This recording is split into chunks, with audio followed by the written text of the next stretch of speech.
crée l'homme, c'était quoi le but de Dieu de créer l'homme? En fait, ce que j'enseigne souvent, et ce que vous entendez souvent si vous faites l'étude biblique Explorant la parole de Dieu, une étude biblique que je recommande à tous de prendre et de faire, et c'est cette étude qui se fait dans tous nos campus, c'est que de la même manière dont Dieu nous a créés à son image, nous sommes en fait la réflexion de Dieu, en fait. Vous pouvez souvent faire un parallèle entre le monde spirituel et le monde physique, le monde invisible et le monde visible. Et de la même manière, en fait, que nous procréons. Et c'est la même, en fait, raison qui pousse Dieu à créer. Amen. Et nous procréons, pourquoi? Nous procréons par amour. Amen. Nous procréons par amour. C'est pour ça que c'est ce qui pousse l'être humain à se reproduire. Amen. Et c'est la même chose avec Dieu. Dieu nous a créés par amour. Amen. Et on ne peut pas aimer quelqu'un sans l'avoir choisi. Amen. Dieu nous a choisis. Regarde ton voisin et dis, Dieu t'a choisi. Dieu t'a choisi et il veut demeurer en ta présence. Amen. On a eu un peu de délai avec les... Amen. Ça, c'est le désir de Dieu. En fait, nous voyons en fait que lorsque Dieu il crée l'homme et la femme, il le place dans le jardin et il demeure au milieu d'eux. De la même manière dont il établit l'alliance avec le peuple d'Israël qui s'est choisi, lorsqu'il crée l'homme, il demeure au milieu d'eux. Adam et Ève vivaient en fait dans la présence de Dieu. Ils n'étaient pas séparés de la présence de Dieu, ils vivaient pleinement dans la présence de Dieu. Parce que c'était ça en fait le désir et le but original de Dieu. Amen. Et la Bible nous dit en fait dans Genèse 3 que la voix de Dieu parcourait le jardin. De la même manière que l'Écriture dit que je marcherai au milieu de vous. Amen. La voix de Dieu, la présence de Dieu marchait, parcourait, se promenait dans le jardin à la rencontre de sa création. Dieu désire être parmi nous. Amen. Et la Bible dit dans Sophonie 3, 17, si quelqu'un peut me le lire.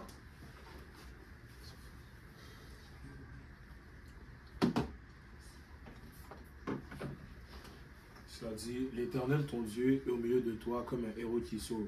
Il fera de toi sa plus grande joie, il gardera le silence dans son amour, il aura pour toi des transports d'allégresse. Amen. L'Éternel est au milieu de toi comme un héros qui sauve. Amen. Nous avons intérêt à ce que Dieu soit au milieu de nous. Amen. Dans tout ce que nous faisons, nous voulons que Dieu soit au centre de ce que nous faisons. Amen. Dans nos vies personnelles et aussi lorsque nous sommes ensemble. Amen. Nous voulons que Dieu soit au milieu de nous. Qu'est-ce que la Bible dit en fait? La Bible dit que là où 2 ou 3 sont assemblés en son nom, il est au milieu. Amen. Et c'est important pour nous que Dieu soit au milieu. Amen. Dieu veut être au milieu. Ça, c'est le désir de Dieu. Mais pour nous, c'est légèrement différent. Amen. Vous savez, le fait que Dieu soit au milieu de nous, c'est son désir, comme je l'expliquais. Mais pour nous, c'est un besoin. Amen. Nous avons besoin que Dieu soit au milieu de nous. Nous avons besoin de la présence de Dieu, chacun d'entre nous. Amen.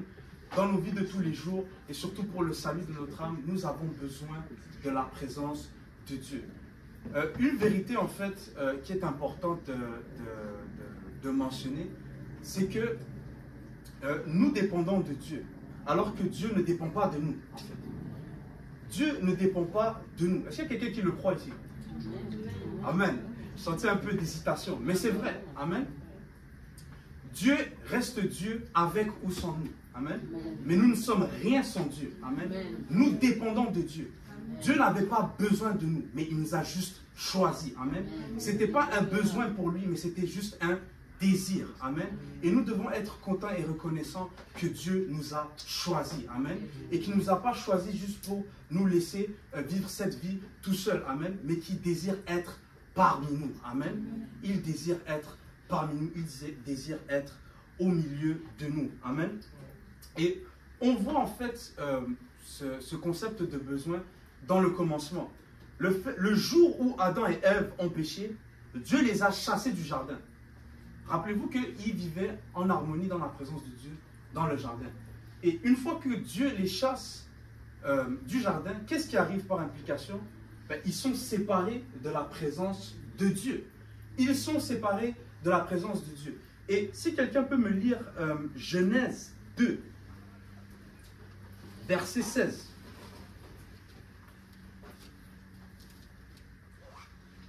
L'Éternel Dieu donna cet ordre à l'homme. Tu pourras manger de tous les arbres du jardin, mais tu ne mangeras pas de l'arbre de la connaissance du bien et du mal, car le jour où tu en mangeras, tu mourras. Car le jour où tu en mangeras, tu mourras. Amen.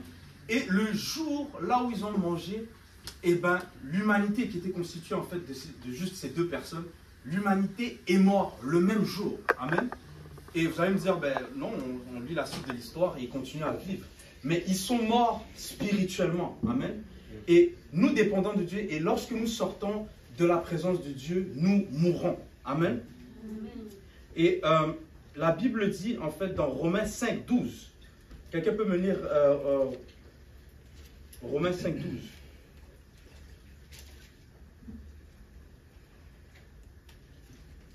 C'est pourquoi, comme par un seul homme, le péché est entré dans le monde, et par le péché la mort, et qu'ainsi la mort s'est étendue sur tous les hommes, parce que tous ont péché. Amen. Par un seul homme, le péché est entré dans le monde. De qui vous pensez que ça parle ici? Adam. Adam. Amen. C'est par ce seul homme que le péché est entré dans le monde. Mais quand vous continuez le verset, l'Écriture dit et par le péché, la mort. Amen. Et c'est peut-être un concept qui est un peu abstrait pour nous. Mais si on réalise que Dieu est la source de la vie, c'est-à-dire qu'en dehors de lui, il n'y a point de vie. Amen. Jésus-Christ dit que je suis le chemin, la vérité et la vie. Ça, c'est une déclaration très exclusive. Et donc, lorsqu'on s'éloigne, lorsqu'on se sépare de la présence de Dieu, on se sépare de la seule source de la vie. Amen. La Bible dit que le salaire du péché, c'est la mort. Lorsque nous nous éloignons de Dieu, nous mourrons. Et c'est ce qui arrive avec Adam et Ève, c'est ce qui arrive avec l'humanité. Et de plus en plus que le temps avance, de plus en plus l'humanité s'éloigne et continue de s'éloigner de la présence de Dieu. Et on voit que le mal et le péché augmentent et s'accumulent dans le monde. Mais vous savez que ce n'est pas juste ça l'histoire. Amen. On voit que lorsqu'on continue, en fait, lorsque vous continuez de lire votre Bible, il y a des personnages importants, en fait, que leur vie va tellement être importante qu'ils vont être mentionnés dans ce livre. C'est des gens que Dieu va choisir. Amen. C'est des gens que, même si l'humanité ou les gens de leur génération s'éloignent, eh bien, eux, ils ont un cœur qui est disposé à retourner vers Dieu. Amen. Qui peut me citer quelques personnes qui exemplifient cela, en fait? Abraham. Abraham. Amen. Quelqu'un d'autre? David. Ça, c'est très loin, mais ouais. Quels sont les personnages? Jacob. Moïse, j'ai entendu. Amen. Et donc, vous citez en fait tous ces personnages-là que Dieu a choisis. Amen. Dieu a choisi Abraham, Dieu a choisi Noé, Dieu a choisi Isaac, Dieu a choisi David. Dieu a choisi tous ces gens. Amen. Et regardons un peu ce qui se passe. C'est que, alors que la plupart des personnes de leur génération étaient dans une mort spirituelle parce qu'ils étaient sans Dieu, ils étaient les seuls, en fait, qui regardaient vers Dieu. Et ce qui fait en sorte que les gens de leur génération, en fait, connaissaient Dieu à travers ces personnes. Amen. Ces personnes étaient, en fait, c'était un peu comme des représentatifs de Dieu sur terre. Amen. Pour les gens qui étaient en dehors de l'alliance, la manière de connaître Dieu était à travers ces gens-là. Amen. Et donc, la Bible, en fait, nous parle de Dieu et nous présente Dieu comme étant le Dieu d'Abraham. Amen. Nous présente Dieu comme étant le Dieu d'Isaac, le Dieu de Jacob. Amen. Et tous ces gens ont eu une histoire qu'on ne va pas rentrer là-dedans, mais une histoire et ils étaient caractérisés par leur relation et leur proximité avec Dieu. Amen. Ils étaient proches de Dieu. Ce n'étaient pas des gens parfaits, mais ils étaient proches de Dieu et ils avaient un cœur qui voulait toujours marcher dans les voies de Dieu. Et on arrive, en fait, dans le passage qu'on a lu en introduction, après que le monde connaît Dieu comme étant le Dieu d'Abraham, le Dieu d'Isaac, le Dieu de Jacob, le monde va maintenant connaître Dieu comme étant le Dieu d'Israël. Et le principe se répète, Dieu il choisit et il fait une alliance. Tout le monde comprend le principe d'alliance. Il fait un partnership, dans le fond. Il fait un partenariat avec ces gens. Et avec ce partenariat, Dieu désire être au milieu d'eux.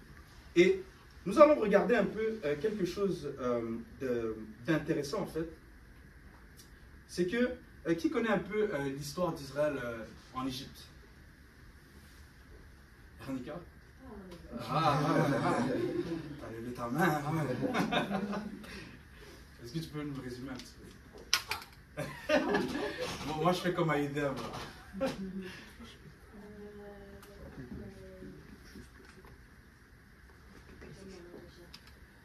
Pas de chat ici.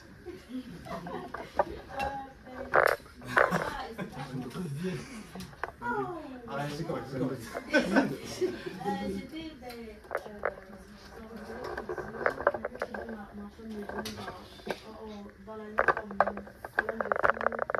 Ouais, moi je parle d'Israël en Égypte. Ah, ouais, en Égypte. Ah, c'est très simple. Donc, les enfants d'Israël étaient en esclavage. Pour combien de temps? Qui sait? 400 ans. 400 ans. 400 ans, là, c'est pas un peu, là, c'est beaucoup. Et ils étaient en esclavage. Et la manière dont Dieu va les sortir de là va être tellement spectaculaire que lorsque ils vont sortir d'Égypte, et les autres peuples et les autres nations vont entendre parler de ce peuple étrange qui est sorti d'Égypte, qui est sorti de ce pays à travers plusieurs miracles, plusieurs prodiges. Ils entendent parler de ce peuple étrange, ce peuple nomade là, qui est en train de se promener dans le désert et qui est en train d'arriver. Tout va bien? Ok. Ouais. Qui commence à s'approcher vers eux. Vous savez à quoi ça me fait penser, en fait? Ça me fait, je vais faire appel un peu à votre culture populaire ce soir.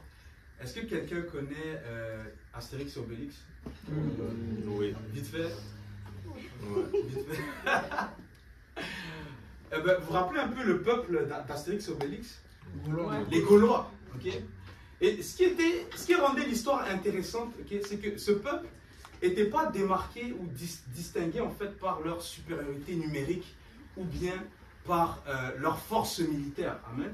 Mais ils avaient quelque chose de surnaturel à propos d'eux. Amen.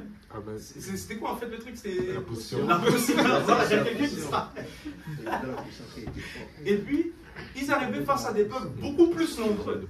Et d'une manière inexplicable, la force qui était au milieu d'eux faisait en sorte qu'ils pouvaient ressortir vainqueurs d'ennemis plus forts que eux. Amen. Et on voit un peu la même chose avec le peuple d'Israël. Je ne sais pas pour vous, moi j'ai toujours, je ne sais pas pourquoi, je le voyais un peu comme ça. C'était comme un peuple, mais qu'ils avaient quelque chose d'inexplicable au milieu d'eux. Une force ou une puissance surnaturelle. Et c'est de ça que les autres peuples entendent parler quand ils entendent parler du Dieu d'Israël. Oh mon Dieu, le Dieu d'Israël. Le peuple d'Israël. On a entendu comment ils sont sortis d'Égypte à travers des miracles et des prodiges. Dieu a frappé cette nation et ils ont sorti.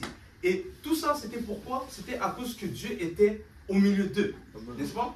Dieu était au milieu d'eux. Et c'était ça, cette force. C'était ça le secret de ce peuple. Amen. Et je tiens à vous dire aussi que aujourd'hui, notre secret, c'est Dieu. Amen. Ce qui nous démarque des autres, ce n'est pas notre nombre, nos talents, nos habiletés, en fait. C'est Dieu. Amen.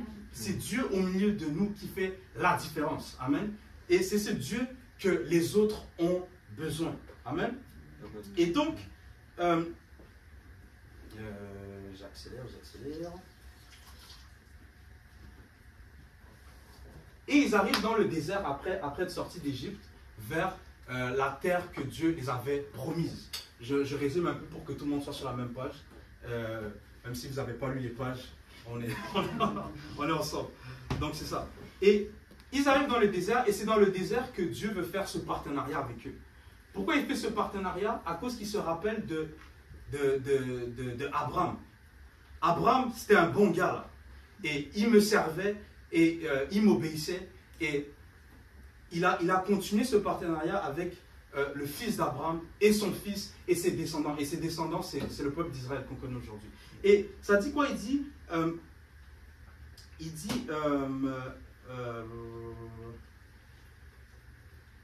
oui, j'établirai ma demeure au milieu de vous et mon âme ne vous aura point en horreur. Amen. Je marcherai au milieu de vous, je serai votre Dieu et vous serez mon peuple. Et le dernier verset de l'introduction disait, je suis l'Éternel, votre Dieu, qui vous ai fait sortir du pays d'Égypte, qui vous ai tiré de la servitude. J'ai brisé les liens de vos joues et je vous ai fait marcher la tête levée. Dieu est en train de rappeler un petit peu sa part dans l'alliance. Amen. Qu'est-ce qu'il a fait pour ce peuple-là? Et comment, en fait, à cause de ce qu'il a fait, ce peuple l'appartenait. Et nous avons dit que le désir de Dieu, c'était d'habiter au milieu de nous. Amen. De notre côté, qu'on le désire ou pas, nous avons besoin de la présence de Dieu. Amen. La présence de Dieu, pour nous, c'est un besoin. Qu'on le désire ou pas, nous avons besoin de Dieu. Amen. Regardons qu'est-ce qui arrive lorsque Dieu n'est plus au milieu. Amen. Qu'est-ce qui arrive lorsque Jésus n'est plus au centre de nos vies? Qu'est-ce qui arrive lorsque Dieu n'est plus au milieu de nos groupes de jeunes? Qu'est-ce qui arrive lorsque Dieu n'est pas au centre de nos foyers? Amen. Regardons qu'est-ce qui se passe avec justement nos Gaulois de la Bible. Nombre 14. Je vais sauter plusieurs versets, je vais essayer de paraphraser. En fait, je vais lire Deutéronome 23, 14. Pardon. Deutéronome 23, 14.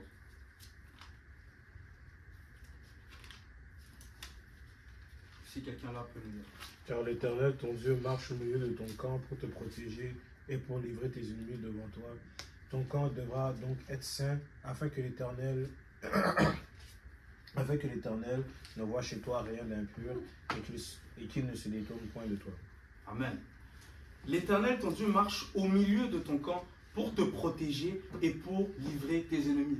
Comme on a lu dans Sophonie, Dieu se met au milieu de nous comme un héros pour nous sauver. Et c'est la même chose qu'il fait avec le peuple d'Israël. Mais lorsque le verset continue, ça dit, ton camp devra donc être saint afin que l'Éternel ne voie chez toi rien d'impur et qu'il ne se détourne point de toi. J'aimerais un peu nous faire participer ici. Est-ce que quelqu'un peut me dire qu'est-ce qu'il comprend de ce verset? Comme Dieu veut être au milieu de nous, mais s'il y a une chose qui est genre impure, il va se détourner de nous. Amen. Amen. Dieu désire être au milieu de nous. Mais qu'est-ce qui fait en sorte qu'il se détourne de nous? C'est l'impureté. Amen. C'est le péché. Amen. On l'a vu avec Adam et Ève. Et nous allons le voir tout de suite avec ce peuple que Dieu a choisi. Il va arriver un moment là où, malgré ce que Dieu a fait pour eux en Égypte, malgré en fait la puissance surnaturelle par laquelle Dieu les a délivrés, le peuple d'Israël, le peuple qui est choisi, va commencer à oublier un peu Dieu. Amen. C'est très facile d'oublier en fait les bienfaits de Dieu. Amen. Dès que le premier problème se pointe. Amen. Mais il faut toujours se rappeler d'où Dieu nous a tirés. Amen. Il faut toujours se rappeler de ce que Dieu a fait pour nous. Amen. Et là, le peuple d'Israël va commencer à murmurer. Il va se plaindre. Amen. Il va se plaindre. Amen. Il ne faut pas se plaindre en tant qu'enfant de Dieu. Amen. La plainte, c'est vraiment le... comment je pourrais dire ça? C'est vraiment l'ennemi de ta promesse. Amen. C'est vraiment l'assassin de ta promesse. Amen. Il commence à se plaindre. Amen. Et la Bible nous dit que dans Nombre 14, verset 11, et l'Éternel dit à Moïse, jusqu'à quand ce peuple me méprisera-t-il? Jusqu'à quand ne croira-t-il pas en moi? Malgré tous les prodiges que j'ai faits au milieu de lui. Amen. Je le frapperai par la peste et je le détruirai. Mais je ferai de toi une nation plus grande et plus puissante que lui. Moïse, c'est cet homme que Dieu a choisi pour diriger le peuple d'Israël. Et il voit à quel point les enfants d'Israël n'arrêtent pas de se plaindre. Ils sont dans le désert et les choses sont beaucoup mieux dans le désert qu'elles l'étaient en Égypte. Mais à cause que le chemin n'est pas nécessairement facile, ils commencent à se plaindre au point où ils souhaitent même retourner en Égypte. Ils ont oublié les coups de fouet, ils ont oublié les travaux chargés, ils ont oublié toute la galère qu'ils vivaient. Et Dieu est fâché, il parle à Moïse, il dit, écoute, moi je suis prêt à les détruire. J'étais au milieu d'eux et j'ai dit que je ne les aurais point en horreur. Mais je commence à les avoir en horreur. Ce qu'il y a dans leur cœur ne me plaît pas.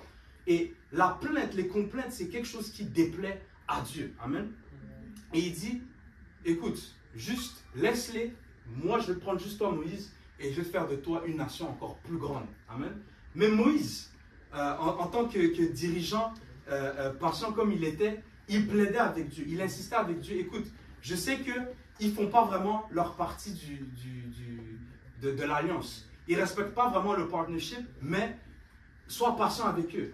Imagine, tu fais tout ce que tu dis que tu vas faire. Tu commences à les détruire et tout. Qu'est-ce que les Égyptiens vont dire? Amen.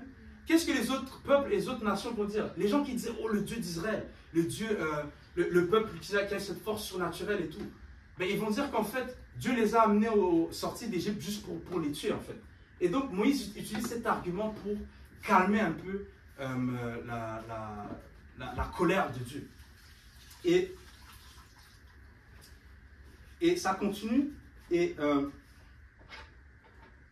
dans le verset 13, ça dit, Moïse dit à l'Éternel, les Égyptiens l'apprendront et du milieu duquel tu as fait monter ce peuple par ta puissance. Et ils diront aux habitants de ce pays, ils savaient que toi, l'Éternel, tu es au milieu de ce peuple, que tu apparais visiblement, toi, l'Éternel, que ta nuée se tient sur lui, que tu marches devant lui le jour dans une colonne de nuée et la nuit dans une colonne de feu.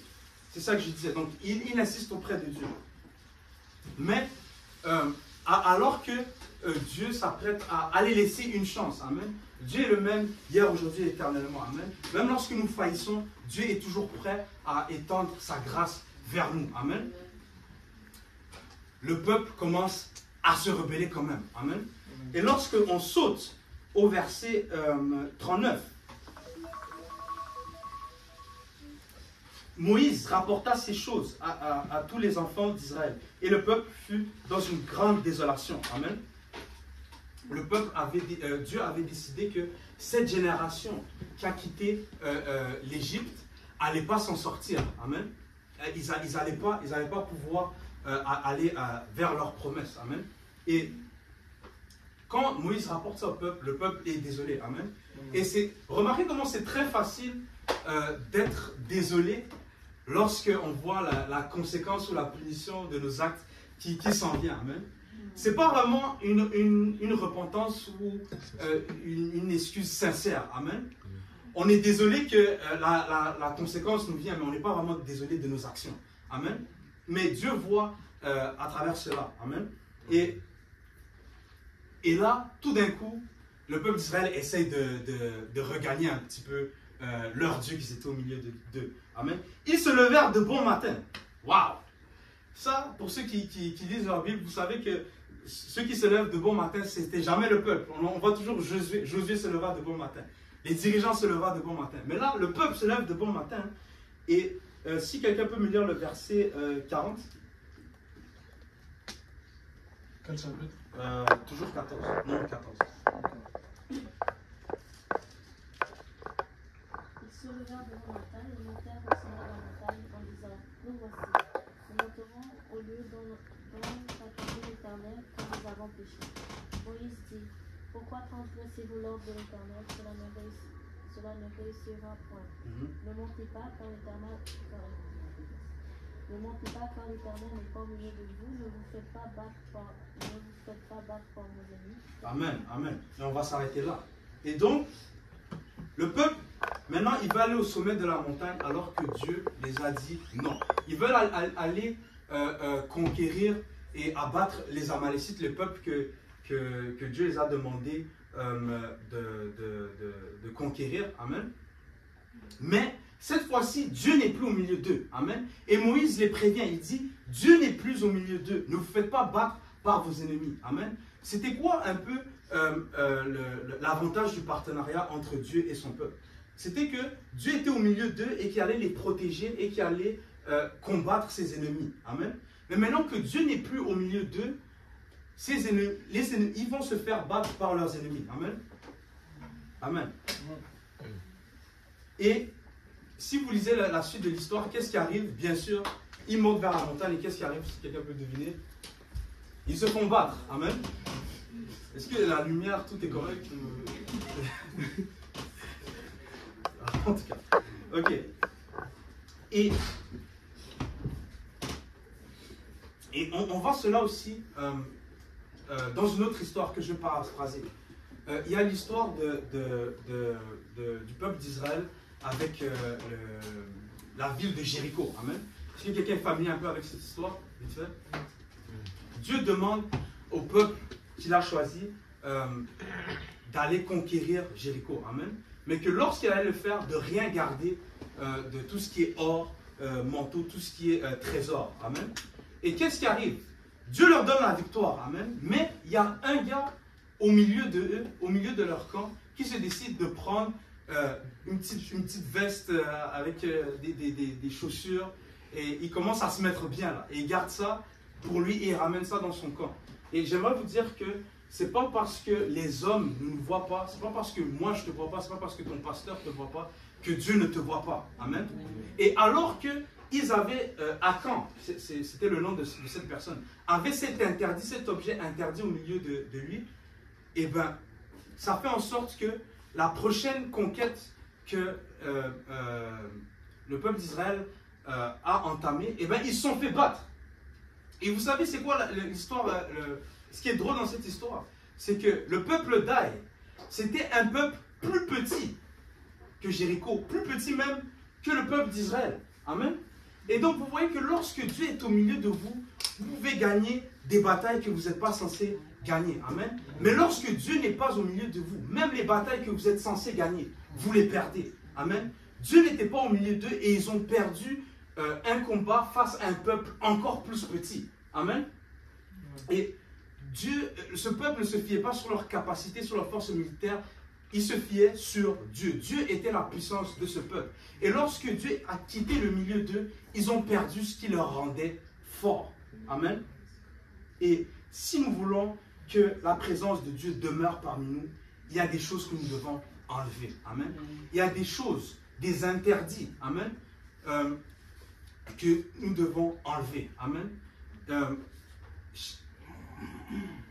Peut-être que Dieu vous parle en ce moment, Dieu est en train de vous parler ces derniers temps au sujet de quelque chose qu'il ne veut plus que ça continue à être dans votre vie. Amen. Ça peut être toutes sortes de choses. Amen. Des choses qu'on priorise et qu'on met au-dessus de Dieu. Amen. Il y a des gens qui mettent l'argent au-dessus de Dieu. Amen. Il y a des gens qui mettent des relations au-dessus de Dieu. Amen. Il y a des gens qui mettent les plaisirs de ce monde au-dessus de Dieu. Amen. Et je dis, il y a des gens. Amen. Mais je ne suis pas en train de nous exclure ici. Amen. Nous faisons tous face à ces tentations-là. Amen. Nous faisons tous face à des choses que Dieu veut qu'on enlève pour qu'ils demeurent au milieu de nous, mais que nous luttons. Amen. Et je tiens à vous encourager pour juste l'enlever. Amen. Dieu désire habiter au milieu de nous. Amen. Dieu désire être au centre de votre vie, mais il y a des choses que vous devez tout simplement enlever. Amen. Dieu ne peut pas cohabiter avec quelqu'un d'autre. Amen. Si Dieu habite dans ton cœur, ben, il doit être le seul. Amen. Il doit être le seul sur le trône de ta vie. Il doit être le seul au centre de ta vie. Amen. Et s'il n'y a rien qui vous vient à l'esprit, de choses que vous devez ôter, la Bible nous parle de choses que Dieu ne veut pas que ce soit au milieu de nous. Dans Galates 5, au verset 19.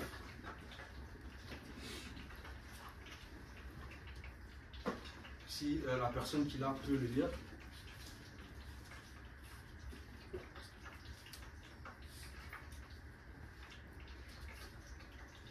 Or, les œuvres de la chair sont manifestes. Ce sont l'impudicité, l'impureté, la dissolution, l'idolâtrie, la magie, les inimitiés, les querelles, les jalousies, les animosités, les disputes, les divisions, les sectes, l'envie, l'ivrognerie, les excès de table et les choses semblables. Je vous dis d'avance, comme je l'ai déjà dit, que ceux qui commettent de telles choses n'hériteront point le royaume de Dieu. Amen. Et ça, c'est un verset fort, surtout lorsque on lit la fin. Tous les gens qui font ces choses, et ça nous exclut pas, nous, que Dieu a choisi. Amen.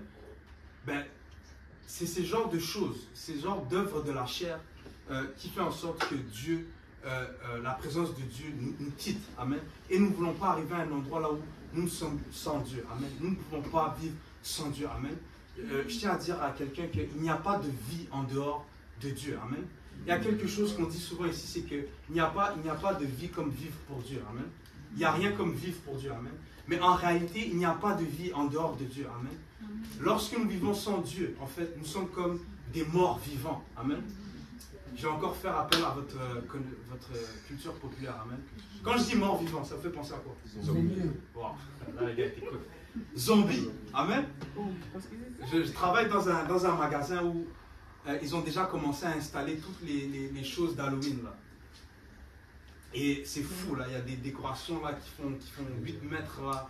Et puis en vend ça, les gens sont en train de vider ça et tout. Et donc, un zombie, amen.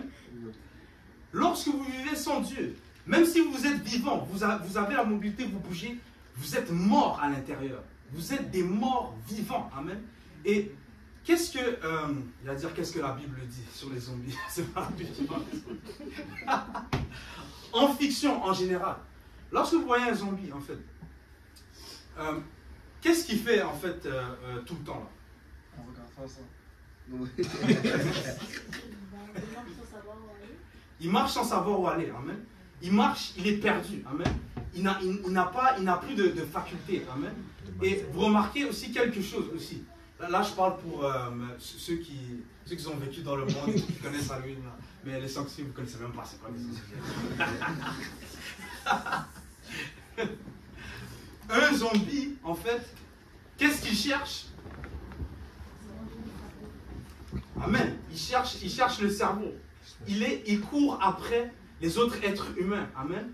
Et lorsque tu vis sans Dieu, tout ce que tu fais, c'est de courir après la chair. Tu es comme un zombie. Amen.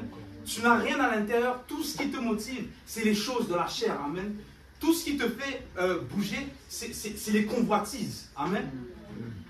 Et nous sommes dans un rassemblement de jeunes avec des étudiants. Amen. Et nous savons comment ce monde fait la publicité en jouant sur nos convoitises. Amen. Et une des convoitises qui est vraiment prédominante de nos jours, c'est la convoitise sexuelle. Amen. Nous voyons l'impudicité partout. Amen. Et il faut la fuir parce que même lorsque tu ne veux pas, elle essaie de juste s'amener à toi. Amen. Et lorsque tu vis sans Dieu, tu n'as pas ce pouvoir, amen, de surmonter ces pulsions. Tu n'as pas le pouvoir de surmonter tes addictions. Amen. Tu n'as pas le pouvoir de suivre les tendances. Amen. De surmonter les tendances. Amen. Les zombies, les morts vivants, ils marchent toujours en groupe. Amen. Ils ne peuvent pas penser pour eux-mêmes. Ils marchent par leur instinct. Amen. Et lorsque nous vivons sans Dieu, nous sommes des morts vivants. Amen. Nous avons la mobilité, mais nous n'avons rien à l'intérieur. Amen. La Bible nous dit que car le salaire du péché, c'est la mort. Amen. Et bien que nous profitons et nous voulons jouir de plaisirs éphémères. Amen. Ces plaisirs ne sont que pour un temps. Amen.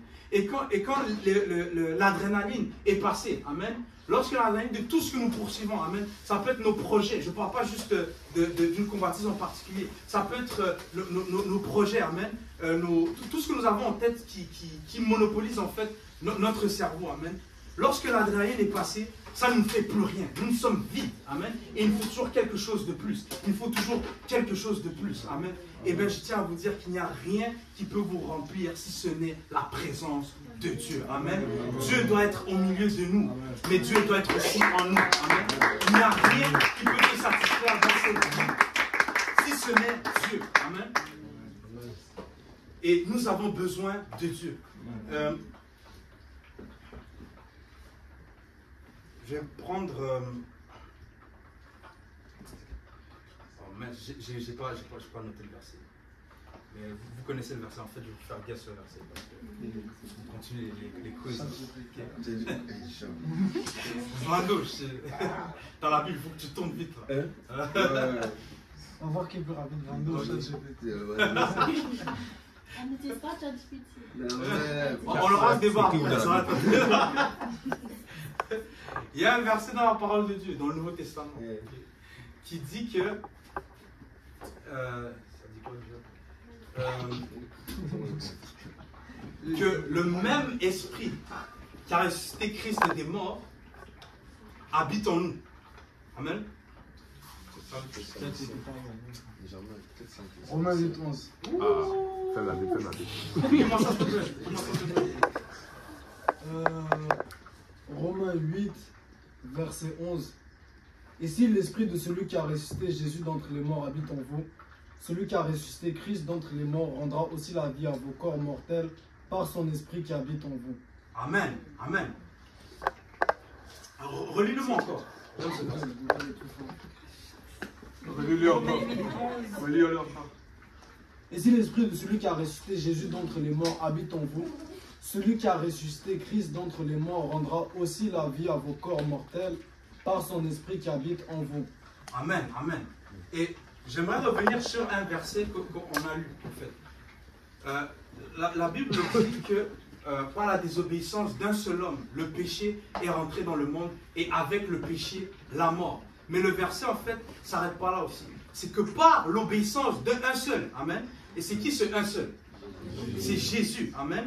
Eh bien, nous sommes justifiés, amen. Nous avons moyen que malgré, en fait, nos fautes et nos défaillances, et malgré que nous ne pouvons pas nous purifier de nous-mêmes, Dieu est venu vers nous, amen. Nous avons fait des atteintes pour aller, l'humanité a essayé d'atteindre Dieu sans succès, mais Dieu est venu et il nous a atteints, amen. Il est venu parmi nous, amen.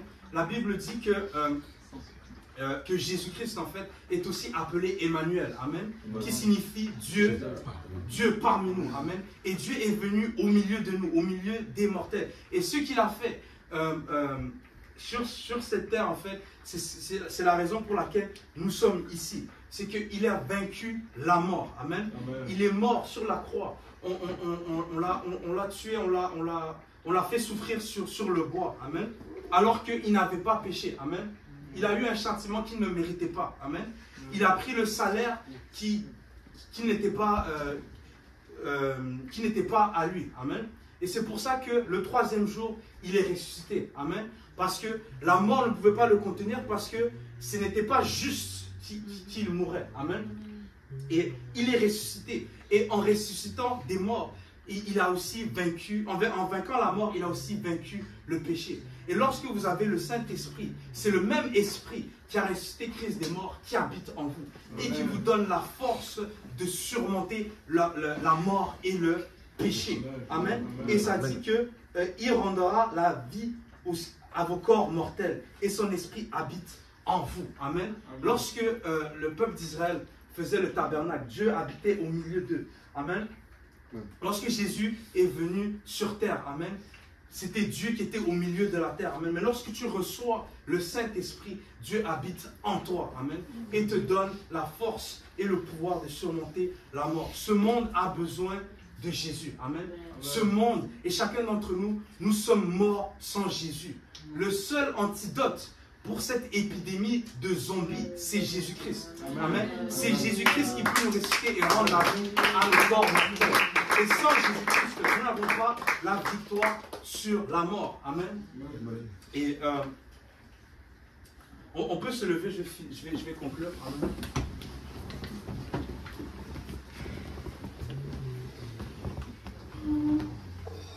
Combien c'est qu'il a besoin de Jésus dans sa vie? C'est bon. Amen. Vous savez, comme j'ai dit, le thème de la conférence, c'était Jésus partout. Amen. Et avant que... Jésus peut être partout ailleurs, mais s'il n'est pas au milieu de nous, ça ne sert à rien. Amen. Nous voulons que Jésus soit au milieu de nous.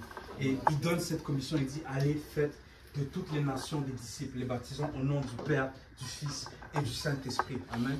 Et vous remarquerez ici que le nom ici, c'est au singulier. Amen. Père, Fils, Saint-Esprit, c'est des titres. Amen.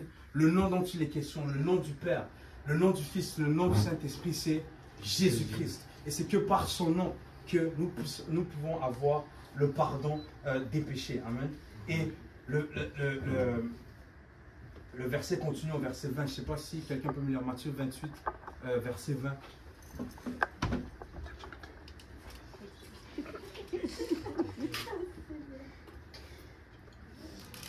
Et enseignez-leur à observer tout ce que je vous ai prescrit. Et voici, je suis avec vous tous les jours jusqu'à la fin du monde. Amen. Enseignez-leur à observer tout ce que je vous ai prescrit. Amen. Nous devons proclamer, nous devons enseigner, faire des nations des disciples. Nous devons baptiser les gens. Amen. Nous devons les enseigner. Amen. Mais regardez la promesse que Jésus-Christ fait avant de monter. Il dit, et voici, je suis avec vous tous les jours. Amen. Jusqu'à la fin du monde. Amen. Amen. Dieu n'est pas un Dieu de certains moments. Dieu n'est pas un Dieu de conférence. Amen. Jésus-Christ est avec nous tous les jours. Amen. Tous les jours jusqu'à la fin du monde, nous pouvons avoir l'assurance que nous ne sommes pas séparés de son amour et qu'il est toujours avec nous. Amen. Et lorsque nous avons son esprit en nous, nous avons Jésus-Christ avec nous tous les jours. Amen. Nous avons Jésus au milieu de nous. Nous avons Jésus en nous. Amen. Et c'est ce que ce monde a besoin et c'est ce que chacun d'entre nous a besoin. Amen. Amen. Est-ce que nous pouvons battre nos mains pour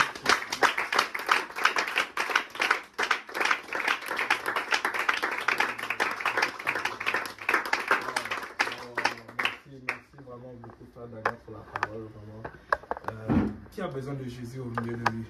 Amen. Quelqu'un a besoin de Jésus dans sa vie. Amen. Et c'est vraiment pertinent qu'est-ce qu'il a dit, vraiment, vous savez.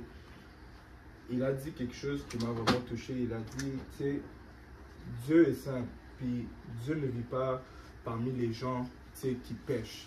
Dieu ne vit pas parmi ceux qui commettent des péchés. Et vous savez, le péché, c'est ceux qui nous freinent vraiment de ressentir la présence de Dieu dans notre vie. Le péché est vraiment ceux qui nous éloignent de Dieu. Comme on a lu tantôt dans le livre de Genèse, on te dit que quand Adam et Ève ont péché contre Dieu, ben Dieu a dit que vous allez mourir. Mais quelques chapitres après, on voit que même, ils ont eu des enfants. Ils ont eu des enfants, ils vivaient la belle vie. Et en fait, ils ne parlaient pas de mort physique, en fait, ils parlaient de mort spirituelle. Et c'est vraiment important de comprendre que quand tu es dans le péché, comme nous avons lu dans le livre de Romains, le salaire du péché, c'est la mort. On te parle de la mort éternelle, de cette séparation éternelle avec Dieu. Et la seule manière vraiment d'éviter cette séparation éternelle avec Dieu, c'est de passer à travers la nouvelle naissance. Amen. C'est vraiment de passer à travers la nouvelle naissance. Et la nouvelle naissance, c'est quoi? C'est tout simplement, c'est quand Jésus-Christ parlait avec Nicodème. Il lui a dit, Nicodème, en vérité, si un homme ne naît d'eau et d'esprit, il ne peut rentrer dans le royaume de Dieu. Et il faisait exception de personne. Il parlait vraiment de tout le monde. Que tu sois pasteur, que tu sois un frère, que tu sois un chanteur, que tu sois un pianiste, que tu sois athée, que tu sois musulman, que tu sois bouddhiste. Il parle de tout le monde. Si un homme ne naît d'eau et d'esprit, il ne peut rentrer dans le royaume de Dieu. Et la naissance d'eau, c'est quoi en fait? Quand tu regardes dans la Bible, la naissance d'eau, c'est tout simplement le baptême d'eau au nom de Jésus-Christ. Vous savez, la Bible dit dans le livre de Actes que le baptême, ça sert à quoi? Ça sert pour le pardon de nos péchés. Ça sert à nous laver complètement de nos péchés.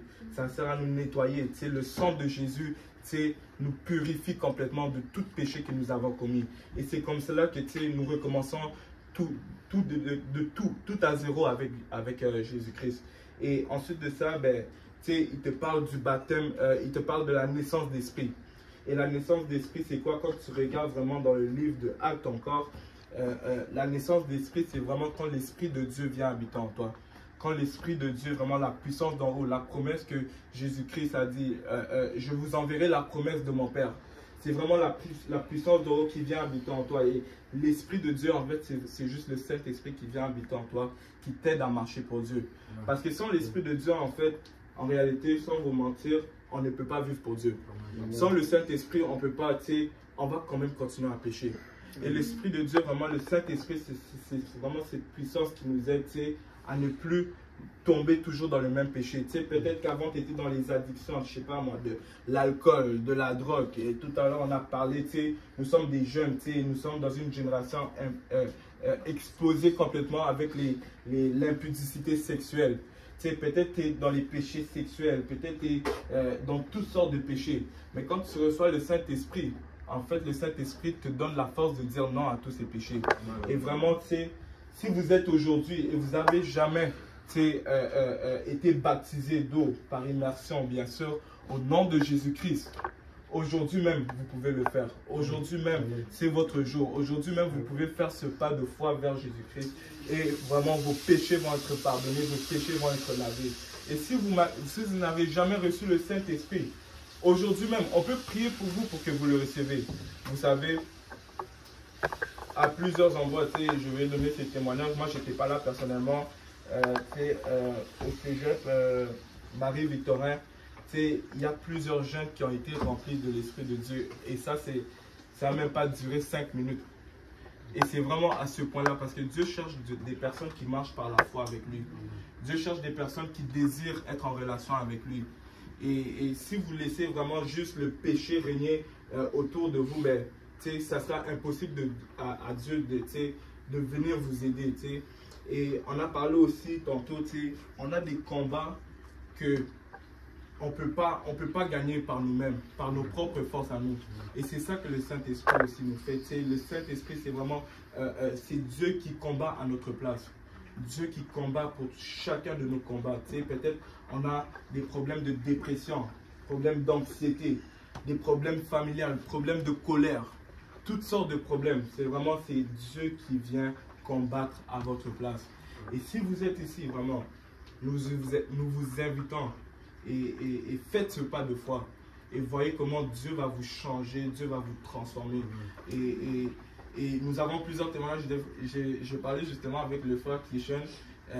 Il a dit, on parlait dans l'ascenseur, il a dit, Vandrich là, il dit, Vandrich là, mais avant là, j'ai utilisé ce terme, tête chargée.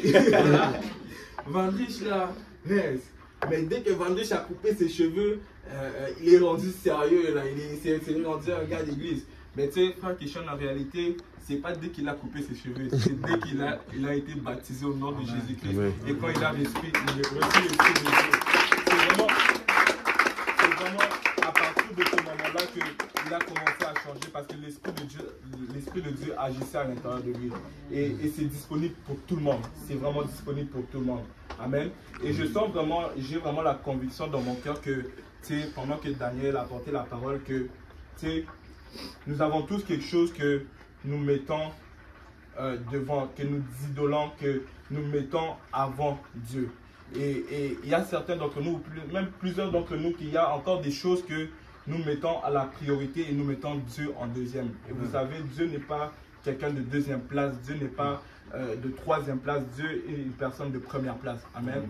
Et on va juste prendre le temps vraiment de prier afin de se repentir. Amen. On va vraiment prendre le temps de prier, de se repentir pour vraiment ne pas avoir mis Dieu en premier dans notre vie. Amen. De vraiment avoir laissé les distractions, les relations, les occupations vraiment prendre la place et nous avoir complètement oublié par rapport à Dieu. Donc, on va vraiment prier tous et chacun d'entre nous. Je ne connais pas vos besoins, mais si vous avez des besoins aussi, on peut prier pour vous.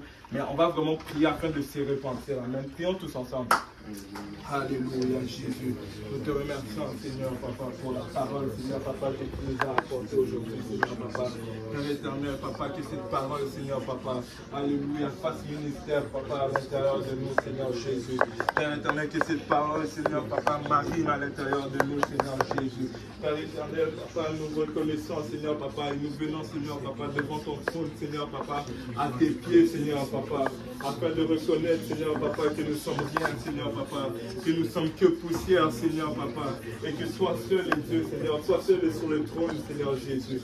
Père éternel, nous venons, Seigneur, Papa, afin de te demander pardon, Seigneur Jésus. Père éternel, Papa, nous te demandons pardon, Seigneur, Papa, Alléluia, pour tout péché, Seigneur, Papa, que nous avons commis, Seigneur, Papa. Nous te demandons pardon, Seigneur Jésus, Papa, Alléluia, d'avoir mis, Seigneur, Papa, certaines choses, Seigneur, Papa, à la première place, Seigneur, Papa, et de t'avoir mis, Seigneur, toi, à la deuxième place, Seigneur. Père éternel, Papa, nous prions, Seigneur, Papa, afin de te demander pardon, Seigneur, Papa, Alléluia, d'avoir, Seigneur, Papa, commis l'idolâtrie, Seigneur, Papa. Nous te demandons pardon, Seigneur, Papa, afin d'avoir, Seigneur, Papa, parce que nous avons commis, Seigneur, Papa, le mensonge, Seigneur, Papa. Nous te demandons pardon, Seigneur, Papa, parce que, Seigneur Jésus, Papa, nous avons commis, Seigneur, l'impudicité, Seigneur, Papa. Nous te demandons pardon, Seigneur Jésus, Papa. Parce que, Seigneur, Papa, nous avons commis, Seigneur, l'ivrognerie, Seigneur, Papa. Nous te demandons pardon, Seigneur, Papa. Parce que nous avons commis, Seigneur, Papa, des péchés sexuels, Seigneur, Papa. Alléluia, Seigneur Jésus, nous te demandons pardon, Seigneur Jésus, Papa. Parce que, Seigneur, alléluia, nous avons convoité, Seigneur, par notre chair, Seigneur. Nous te demandons pardon, Seigneur, Papa. Parce que nous avons convoité, Seigneur, Papa, par la vue, Seigneur, Papa, avec nos yeux, Seigneur, Papa. Nous te demandons pardon, Seigneur Jésus, Papa. Parce que nous avons été orgueilleux, Seigneur, Papa.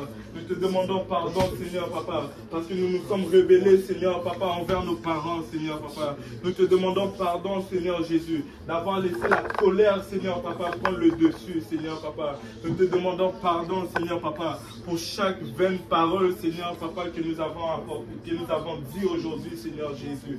Père éternel, Papa, nous prions, Seigneur, Papa, afin que ton esprit, Seigneur, Papa, parle à tous et chacun d'entre nous, Seigneur, Papa. Nous prions, Seigneur Jésus, Papa, afin que ton esprit, Seigneur, Papa, nous aide, Seigneur, Papa, dans tout combat, Seigneur, Papa, que nous surmontons, Seigneur, Papa, présentement, Seigneur, Papa. Père éternel, nous te demandons, Seigneur, Papa, ton aide, Seigneur, Papa. Aide-nous, Seigneur, Papa, à marcher selon tes voies, Seigneur, Papa.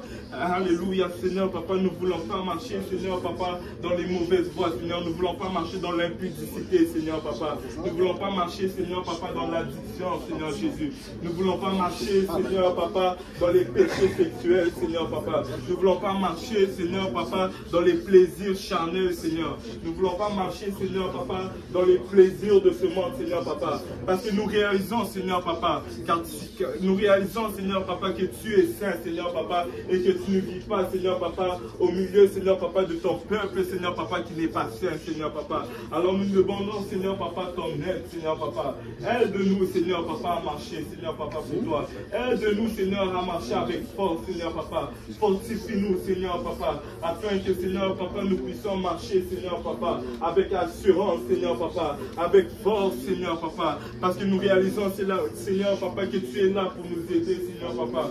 Père éternel, nous prions, Seigneur, Papa, pour chaque personne, Seigneur, ici, Seigneur, Papa, qui ont des combats, Seigneur, Papa, qui ne peuvent pas, Seigneur, surmonter par leur propre force, Seigneur, Papa.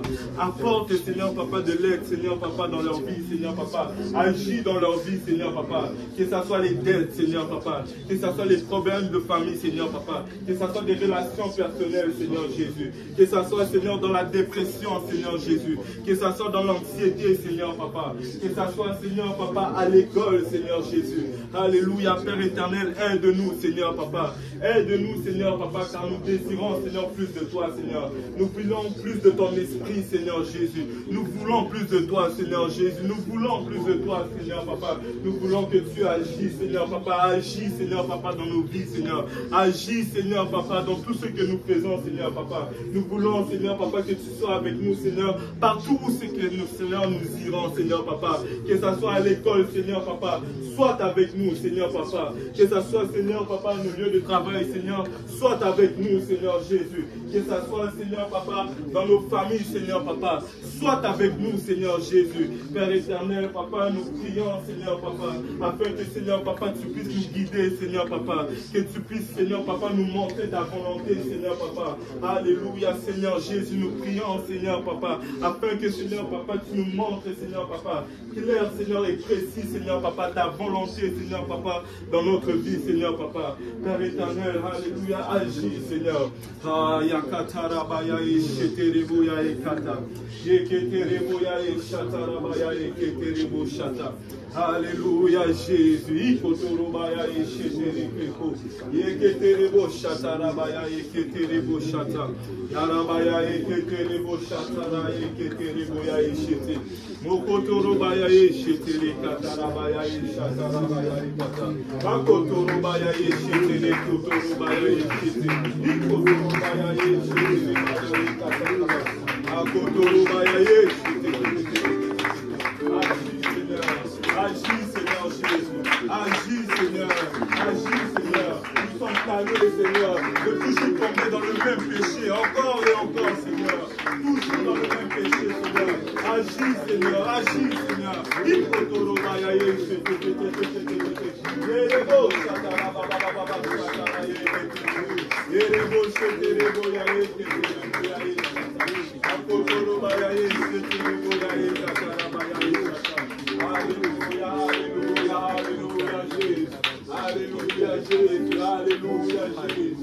Alléluia, alléluia. Ikotolobaya Yesu, Teleboya Ekataraba. Yarabaya Ekatarabaya Ekata. Jeunes gens, si on peut encore pousser encore un peu. Poussons, afin que le Seigneur, alléluia, soit au milieu de nous, Seigneur. Alléluia, Jésus. Ikotolobaya Eketeleboya Ekataraba. Eketeleboya Ekataraba.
Et parler en langue, en fait, c'est vraiment ce signe que le Seigneur atteste afin qu'il puisse t'approuver que tu as reçu le Saint-Esprit.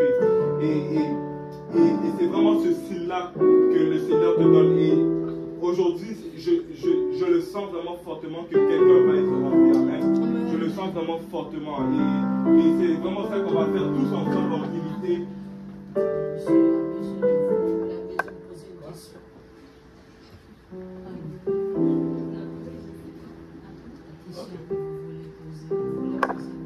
Oui. J'ai deux questions à poser là. Oui. Vous lisez une Bible. Vous savez c'est qui a écrit cette Bible?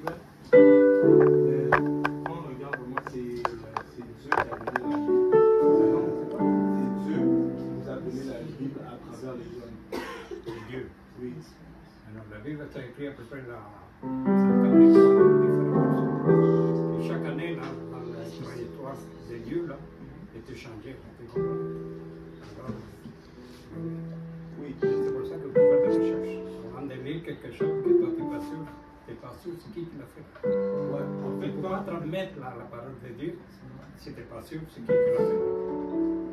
en fait, non. Ça, c'est mon opinion, c'est ma façon de penser. Tu comprends, tu as le droit de faire n'importe quoi. C'est ta religion, tu te répètes beaucoup. Ouais. C'est très bien. Ouais. Mais une autre chose, vous honorez beaucoup le peuple d'Israël. Ok?